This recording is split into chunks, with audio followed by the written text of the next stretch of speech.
I'm Joy San. I am the creator of Sugar and Other Stories, and you are listening to the True North Country Comics podcast.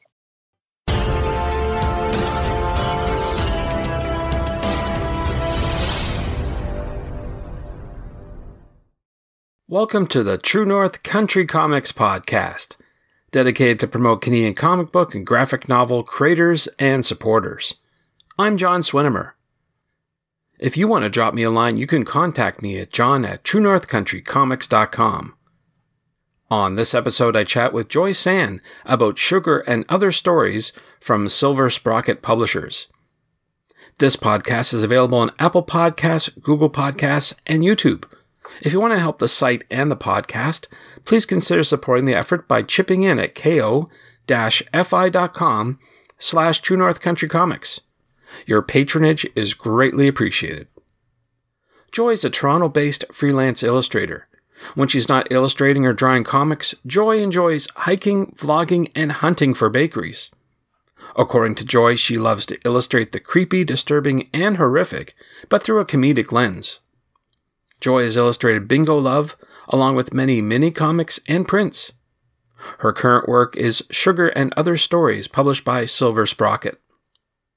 Sugar and Other Stories is a collection of short horror comics that masterfully explores the way in which we contort and control ourselves, balancing the bloody and brutal with unexpected levity. Stories include a devoted yet immoral creature ensures a girl's blood sugar stays up, plus a gory ritual creature creates a charming woman's perfect smile, and a neglected and overworked wife is slowly consumed by her violent fantasies. And now, without further ado, here's my chat with Joy San about her new graphic novel, Sugar and Other Stories. So Joy San, thank you very much for taking time to chat with me. Well, you're welcome. Thank you so much for having me. I appreciate your time. Before we get started with all the questions, though, I want to ask you, what was the first comic book that you read? The very first comic book that I read is Archie. I think I was able to read it when I was back in Riyadh. I grew up in Riyadh, and so we had some Archie comic books in our library. That was the first thing I remember reading as a comic. Cool. Good stuff. Well, definitely good reading when you're growing up, but I'm wondering who or what inspires you to create today? That's kind of difficult. I think my main inspiration is just the people I share my comics with. So I've been posting my comics for a while now for free on my social media. And there's a lot of people who kind of come back and read my work. And then I discover new people who discover my work. So I think what keeps me creating is just reaching older and newer audiences. So that's what really inspires me. I love seeing people react and kind of comment on what I create, because that's what drives me mostly, is just sharing my work and getting kind of feedback and reactions to it. Cool. So a very reciprocal type of audience, creative type of style. Yeah. Cool. Good. Well, we're here talking about your latest graphic novel, Sugar and Other Stories. And I want to ask you, what it's all about. So Sugar and Other Stories is actually an anthology of a bunch of the comics that I worked on for the last maybe 5 years or so. So when Silver Sprocket contacted me, they pitched the idea of making an anthology of the stories that I've made that kind of connect in some way. So there's 7 short stories in there of varying styles. And that's basically what it is. The overhanging theme is horror. And so that's what it's all about. Ah, okay. Very good.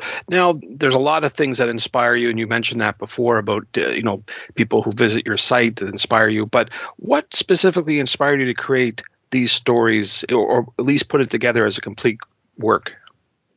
The biggest theme is just the horror. It's just a horror, anthology of stories. But I actually didn't put together the collection of stories. What I did for Silver Sprocket is I just sent them everything I had. And I trusted them to kind of put the book together in a way that made sense. And then I just kind of said yes to their selection. And I just remember telling them I really want the sugar as the first story. So that was my main contribution to the creation of the whole book, other than obviously the whole, like all of the art and stuff. Yeah, they kind of put that together for me. And you're happy with the result? I'm very happy with the result. Oh, that's good. That's good. Okay. Yeah. Maybe one last question about the sort of the theme of it. What do you hope readers will take away after reading the book? I hope readers take away that short stories are still good. Because for me as a comic artist, I've always had that self-doubt about creating something that is very short. I've always wanted to be like, I wanted to create a serial comic where there was a bunch of different books or just a longer form graphic novel. And I was never really able to achieve that at this point. So if I was able to, have Silver Sprocket or a publisher contact me and say, we really like your stories and we want to put them together.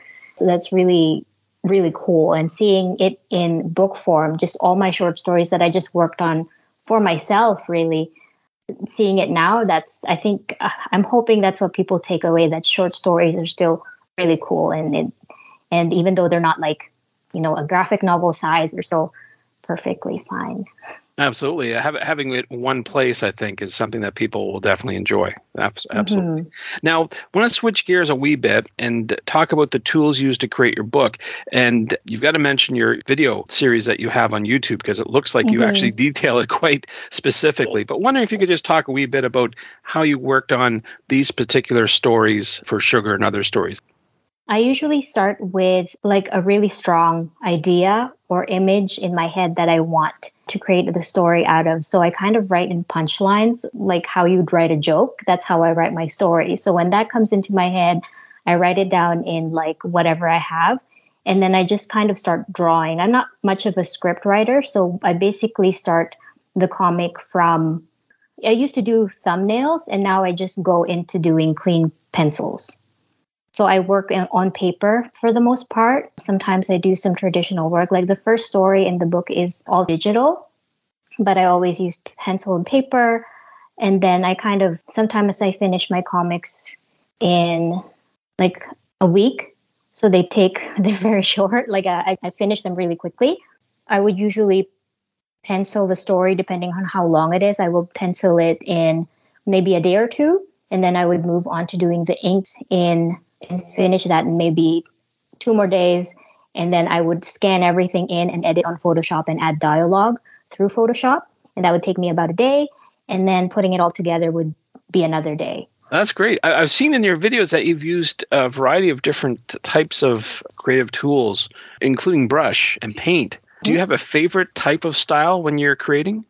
I think it depends on the story. So a lot of my earlier works, they were done with just inking and sometimes a black color pencil with an accent color like red. So I think it depends on the story really and how fast I want to finish it.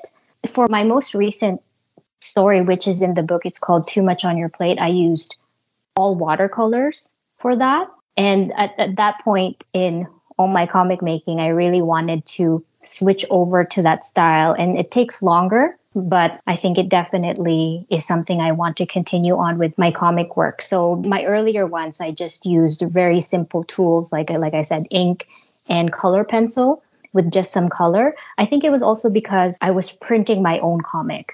And so that's why I was just using very simple inks and color pencil, not a lot of color, because I printed them out at home and I stapled them and cut them at home to sell at conventions. But recently I kind of switched gears. I wanted to really put a lot of my, skill and effort with watercolors into my comics. And I think it's this year where I'm going to try and start printing it through actual printers and maybe kickstarting some comics, because I've already done the whole printing at home by myself and I'm kind of tired of it. It's a lot of work. Sure. So I'm kind of changing gears now.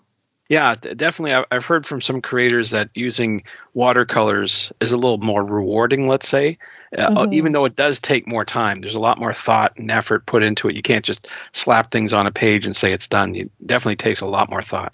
Yeah, for sure. Now, you mentioned the publisher before, Silver Sprocket. They're based in San Francisco. Or if you talk a wee bit about what it was like working with them. It's been amazing working with them. They reached out to me and asked if I would like to publish something with them. And from the very beginning, they've been really receptive and open to everything that I've thought about and everything that I kind of pitched to them. And from the beginning too, I'm not very confident with like my story. So even them contacting me, I was kind of like, I don't know, I'm so shocked that you wanted to work with me. I'll do whatever you whatever you want. And I also needed some guidance into what I would be pitching, because I had no idea what to pitch. Should I pitch a new story? Should I pitch like a collection of stories? They decided, it'd be best if we do a collection of stories. So I said, yeah, sure. They're just so responsive. They're so open to everything. Like, for example, the cover for Sugar, I sent them a couple of thumbnails, all of them weird. And they picked the one that I liked. And they said, yeah, for sure. And then they're putting together like a postcard for marketing. I sent them one thing that is just very strange, just in terms of the content. I didn't think they would say yes to it, but they said yes. So it's refreshing. It's just like they just let me do whatever I want, pretty much. That was my experience with them. They're just so supportive with me. The other small publisher that reached out to me was Shortbox back in 2018. And they reached out to me and they said, like, we'd like to have, a story in our box from you. Well, that's great, though. That's a wonderful feeling to have a publisher come out to you. That's wonderful. Yeah, I mean, I've only had 2 experiences so far, so it's not a lot, but well, they're both positive so far. So that's so far, a good track record. That's great. Now, I noticed also on your video that you received a review just recently from Kirkus, and it was described as atmospheric and provocative. And I just want to ask you, do you think that's a true summation of the book? I think so. I hope so. I mean, again, like I'm really kind of blessed and shocked that I got that review in the first place. If you can tell from talking to me about my work, I feel like my partner and my friends say too, like, why do you doubt yourself so much? Like, you created this thing, you should be more proud. But I think it's definitely atmospheric, because that's what I try to aim to do. Provocative, that's cool too. Absolutely. Now, we've met up at a variety of different events over the years, MCX, and you've been to TCAF. And I'm wondering, do you have any plans to promote your book this year? Will you be attending any specific conventions or festivals? Yeah, I actually got into TCAF this year, shockingly. I was in TCAF last year, so I'm going to be tabling this year again. So I'll be there. And I also signed up for the Montreal Comic Arts Festival, so MCAF. And I believe that is in May. I'll be there too. That's a wonderful event. I was promoting that to many people whenever I met them, because it was outdoors. They closed down Rue Saint-Denis. Yeah. And whenever you want to go and get poutine or whatever you want, you just run off to a store and come right back to the table. It's a wonderful thing. So looking forward to all sorts of events this year. That's for sure. I signed up for it because I heard about them closing the street, because I did sign up for it a couple of years ago when they were doing it at a park. And so I heard from them that they're doing it at a closed street. I thought that would be really interesting to try. Absolutely. The park can get a little messy. I remember collecting rocks. Just my zines wouldn't fly away and my comics wouldn't fly away. Yeah. Well, something to look forward to, that's for sure. So you've got your book, Sugar and Other Stories, out. I'm wondering, do you have any other up-and-coming projects that you can talk about? Yes, I am working on another comic. I've penciled in officially 52 pages as of yesterday. It's called The Glass Unicorn. So it's another horror comic about a woman with a strained and toxic relationship with her sister. And so, I'm working on that. I'm hoping to get that done by TCAF, which I'm not sure if I can, because it'll all be watercolor again. And I have to figure out how to kickstart that or print it out of pocket for this year. So that's what I'm working on at this moment. So I'm wondering, for those who want to find out about your current and your future projects, what website do you recommend that people go to find out about all your upcoming plans? I recommend you visit my main website. So that's joysan.ca. I post all my new comics there under the comics section. I just post everything there for free. I update my about section about the upcoming conventions that I'll be doing. And I also have links to all my social media there. Right now, I'm focusing a lot on YouTube. So I upload weekly vlogs that talk about, me working on my comics, some stuff about my personal life. but mostly about art. So if they want to keep updated on that, those are my main websites, my main website and YouTube. Well, Joy, those are all the questions I have for you, but I'm wondering, is there something I didn't ask that you'd like to get across in this interview? I think my main thing is just keep doing comics, creating short comics for me. I had the goal some time ago to practice writing comics, and I started with short comics that were like 4 panels long. So I started from there, and I just got obsessed with finishing comics that I have at least 15 titles now. So 15 or more titles of comics. And I have a book coming out, which is really cool. So that's my main takeaway, is to just keep on creating. Thanks to Joy for the chat. You can discover more about Joy on Instagram at snarkytuna and online at joysan.ca. You can also find Joy on YouTube at youtube.com/joysan. Thanks to you for listening to the True North Country Comics podcast. If you haven't done so already, please subscribe to and like this podcast on Apple Podcasts.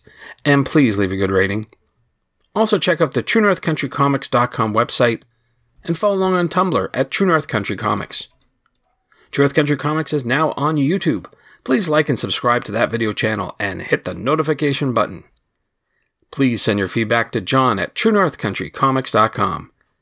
And if you want to help the site and the podcast, please consider supporting the effort by chipping in at ko-fi.com/TrueNorthCountryComics. Your patronage is greatly appreciated. Thanks again for listening, and come back soon for another episode.